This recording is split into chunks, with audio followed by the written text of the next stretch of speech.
Bharatiya Janata party के जिला के अध्यक्ष श्रीमान विवेक आनंद पात्रा जी, लोकप्रिय सांसद डॉक्टर सुभाष सरकार जी,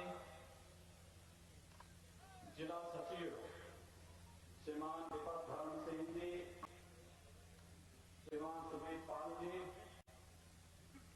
रायपुरा से भारतीय जनता पार्टी के प्रत्याशी श्रीमान सुभाष जी, प्रत्याशी रानीगंज श्रीमान बगीराम गुरु, प्रत्याशी तालडांगर श्री श्यामल सरकार, मंडल अध्यक्ष श्री सुभाष डांगर, युवा मोर्चा अध्यक्ष श्री पप्पा चटर्जी और भारी संख्या में यहां पर उपस्थित इस क्षेत्र से जुड़े हुए सभी भारतीय जनता पार्टी के कार्यकर्ता और उपस्थित मतदाता भाइयों बहनों, कला और संस्कृति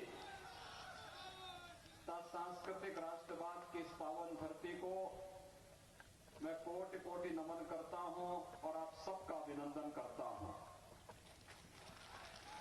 भाइयों बहनों, जब हम बंगाल की बात करते हैं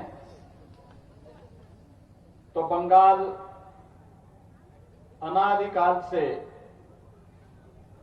भारत की आध्यात्मिक और भारत की सांस्कृतिक विरासत का प्रतिनिधित्व करती रही है। भारत जब भी संकट में आया है तो बंगाल और संकट के दौर में एक नया रास्ता दिखाने का काम करता रहा है। लेकिन आज बंगाल की अस्मिता स्वयं खतरे में है और इसलिए बंगाल के साथ जुड़ने के लिए और बंगाल फिर से परिवर्तन का वाहक बन सके, इस दिशा से आप सबका आह्वान करने के लिए विधानसभा चुनाव के बहाने ही हमें यहां पे आने का अवसर प्राप्त हुआ है। मैं इस अवसर पर आप सभी का हृदय से अभिनंदन करता हूं, स्वागत करता हूं। भाइयों बहनों, बंगाल की धरती पर हम सबको गौरव की अनुभूति होती है। याद करिए, बंगाल की ही धरती ने महान संत रामकृष्ण परमहंस को इस धरती ने ही भारत को दिया था। बंगाल की धरती ने स्वामी विवेकानंद को इस देश को दिया था, जिन्होंने वैश्विक मंच पर जाकर के कहा था कि गर्व से कहो हम हिंदू हैं। इसी धरती पर पैदा होने वाले स्वामी विवेकानंद ने एक घोष वैश्विक मंच पर करके भारत की सनातन आस्था को एक नई मजबूती देने का कार्य किया था। और यही नहीं, तुम मुझे खून दो मैं तुम्हें आजादी दूंगा, इसका अमर घोष करने वाले नेताजी सुभाष चंद्र बोस की धरती भी बंगाल है। इस देश के अंदर भारत आजाद भारत का राष्ट्रगीत और राष्ट्रगान देने वाली धरती भी बंगाल ही है और इसलिए बंगाल की धरती को मैं कोटि कोटि नमन करता हूं। भाइयों बहनों, आज बंगाल जो अध्यात्म और सांस्कृतिक राष्ट्रवाद की धरती रही है, आज इस बंगाल की धरती पर ममता दीदी के नेतृत्व में चल रही टीएमसी की सरकार जय श्री राम के बोलने पर प्रतिबंध लगाती है। उन्हें नहीं मालूम, अभी मैं पुरुलिया में था। पुरुलिया में मुझे बताया गया कि पुरुलिया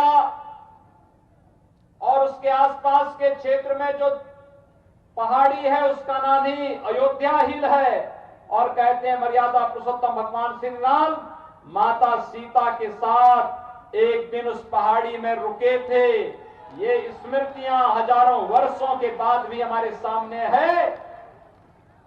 इसका मतलब राम को हमारे जीवन से कोई अलग नहीं कर सकता है। जो भी राम से हमें अलग करने का प्रयास करेगा उसे सत्ता से वंचित होना पड़ेगा। और ममता दी ने तय कर लिया है कि अब बंगाल की जनता ने बर्दाश्त नहीं करेगी जब उन्होंने राम का विरोध करना प्रारंभ कर दिया है। वैसे वे पहले भी इस प्रकार का कार्य करती रही है। बंगाल की धरती पर दुर्गा पूजा पर प्रतिबंध लगाने का काम भी उन्होंने एक समय किया था, और उस समय कलकत्ता हाईकोर्ट को कहना पड़ा था कि जैसे उत्तर प्रदेश में दुर्गा पूजा हो सकती है तो बंगाल के अंदर क्यों नहीं हो सकती है, बंगाल के अंदर भी ये होना चाहिए।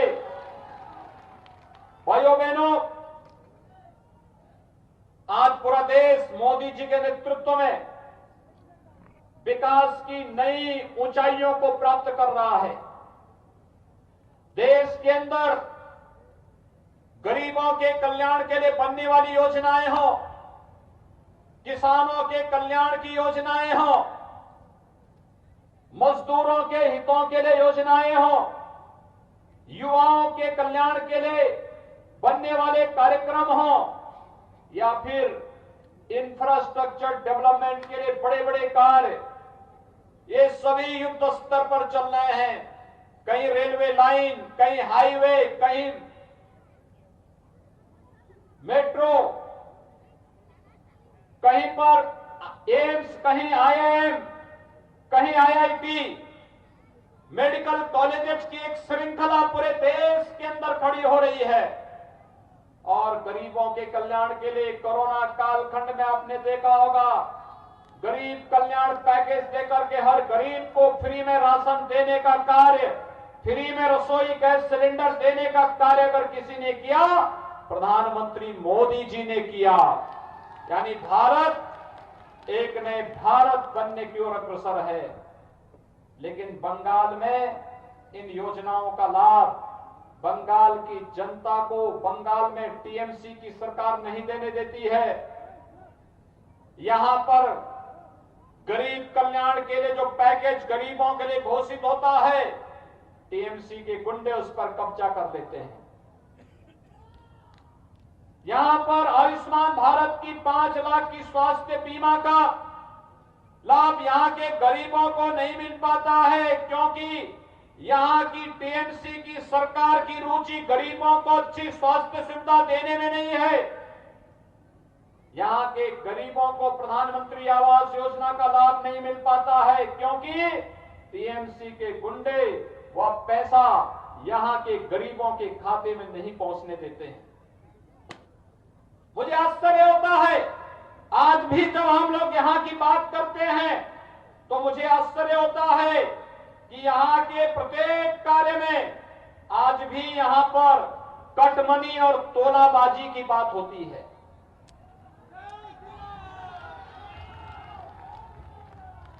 ये तोलाबाजी और कटमनी, ये कांग्रेस, कम्युनिस्ट और टीएमसी तीनों के संस्कार का हिस्सा है। ये तीनों इसके साथ जुड़े हुए हैं, तोलाबाजी में भी और कटमनी में भी। मोदी जी ने डीबीटी की बात की कि गरीब का पैसा गरीब के खाते में सीधे जाए, इसके लिए जनधन अकाउंट होना चाहिए। बंगाल के अंदर दीदी ने वह भी नहीं खोलने दिया, क्योंकि अगर पैसा सीधे गरीब के, यहां भी भारतीय जनता पार्टी की राज्य सरकारें हैं, केंद्र और राज्य सरकार मिलकर के डबल इंजन के रूप में कार्य कर रही है। उत्तर प्रदेश के अंदर पिछले 4 वर्ष के अंदर भारतीय जनता पार्टी के नेतृत्व की सरकार है और 4 वर्ष में भारतीय जनता पार्टी ने उत्तर प्रदेश के अंदर भारतीय जनता पार्टी की सरकार ने 4 वर्ष के दौरान 40 लाख गरीबों को मकान देने का काम किया है। 1 करोड़ 38 लाख गरीब परिवारों को विद्युत का कनेक्शन दिया है। 6 करोड़ गरीबों को आयुष्मान भारत की स्वास्थ्य बीमा का कवर दिया है। 2 करोड़ 42 लाख गरीबों को प्रधानमंत्री किसान सम्मान निधि का लाभ दिया है। 4 वर्ष में 30 नए मेडिकल कॉलेज उत्तर प्रदेश के अंदर बन रहे हैं। प्रदेश के अंदर हेल्थ इंफ्रास्ट्रक्चर को इतना मजबूत किया गया है कि आज उत्तर प्रदेश विकास के पैमाने पर दुनिया के सामने, देश के सामने एक नई मजबूती के साथ सामने आया है। यह काम बंगाल के अंदर भी हो सकता था, लेकिन न कांग्रेस ने किया, न कम्युनिस्टों ने किया और न ही टीएमसी ने किया है। और यह कार्य बंगाल के अंदर भी हो, यही कहने के लिए मैं आया हूं कि भारतीय जनता पार्टी बंगाल की आवश्यकता है और बंगाल की धरती पर भारतीय जनता पार्टी की सरकार आनी चाहिए। विधानसभा चुनाव में यही हम सबको तय करना है। भाइयों बहनों, हम सब जानते हैं भारतीय जनता पार्टी जो कहती है वह करके दिखाती है। याद करिए, इसी बंगाल की धरती पर जन्म लेने वाले भारतीय जनसंघ के संस्थापक अध्यक्ष डॉक्टर श्यामा प्रसाद मुखर्जी ने कहा था, एक देश में 2 प्रधान, 2 विधान और 2 निशान नहीं चलेंगे, नहीं चलेंगे, एक नारा दिया था। और इस नारे ने कितना बड़ा परिवर्तन किया था। 1950 में जब कांग्रेस ने जबरदस्ती 1952 में देश के संविधान में जबरदस्ती धारा 370 को जोड़ करके देश के अंदर आतंकवाद का एक नया बीज बोने का काम किया था, भारतीय जनसंघ के समय में भारतीय जनता पार्टी का आह्वान था, एक देश में 2 प्रधान, 2 निशान और 2 विधान नहीं चलेगा, नहीं चलेगा। और जब भारतीय जनता पार्टी की सरकार मोदी जी के नेतृत्व में बनी, तो मोदी जी के नेतृत्व की सरकार ने करके दिखाया। कश्मीर में धारा 370 को सदैव के लिए समाप्त करके एक भारत श्रेष्ठ भारत की नींव को आगे बढ़ा दिया। आज आप जान रहे होंगे, कश्मीर में आतंकवाद की जो अंतिम कीर्ति उसको भी ठोक करके एक आतंकवाद की ताबूत को हमेशा के लिए समाप्त कर दिया है। और यही काम अयोध्या में मर्यादा पुरुषोत्तम भगवान श्री राम के भव्य मंदिर के निर्माण को लेकर के भी रहा है। आप सब जानते हैं 1990 तक, 1992 के पहले तक पूरे देश का राम भक्त एक ही आह्वान के साथ निकलता था अयोध्या जाने के लिए कि रामलला हम आएंगे, मंदिर वहीं बनाएंगे, यह आह्वान होता था। लेकिन भाइयों बहनों, अयोध्या में भव्य राम मंदिर निर्माण की सभी बाधाओं को दूर करते हुए प्रधानमंत्री मोदी जी के नेतृत्व में आज अयोध्या में भगवान राम के भव्य मंदिर के निर्माण का कार्य चल रहा है। मैं ममता दीदी से कहना चाहता हूं, राम से विरोध मोल मत कीजिए, राम का विरोध मत करिए। जिसने भी राम का विरोध किया है, सत्ता से उसे वंचित होना पड़ा है। और यही कार्य आज बंगाल के अंदर मर्यादा पुरुषोत्तम भगवान श्री राम के जय श्री राम कहने पर प्रतिबंध लगाने के कारण बंगाल की जनता के एक एक जनता के मुंह से शब्द निकल रहा है, जय श्री राम। और इसीलिए राम का विरोध करने वाले के लिए क्या होता है, यह उत्तर प्रदेश में भी राम विरोधी सरकार थी, आज उसका कोई अता पता नहीं है। और ऐसे ही जो राम विरोधी स्वर टीएमसी के द्वारा यहां पर निकाला गया है, आज जनता उसकी प्रतिक्रिया व्यक्त कर रहा है। जनता के द्वारा अपने संबोधन में और अपने सामान्य शिष्टाचार में भी जय श्री राम का उद्बोधन करके जो अभिवादन का एक नया कार्य बंगाल ने प्रारंभ किया है।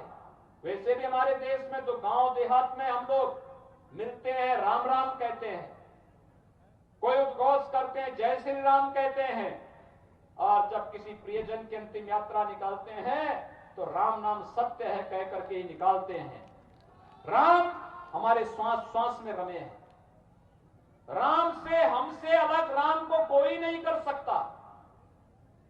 लेकिन बंगाल के अंदर जबरदस्ती राम का विरोध करके यहां की सरकार अपना हिंदुओं की भावनाओं के साथ खिलवाड़ करने का कार्य कर रही है।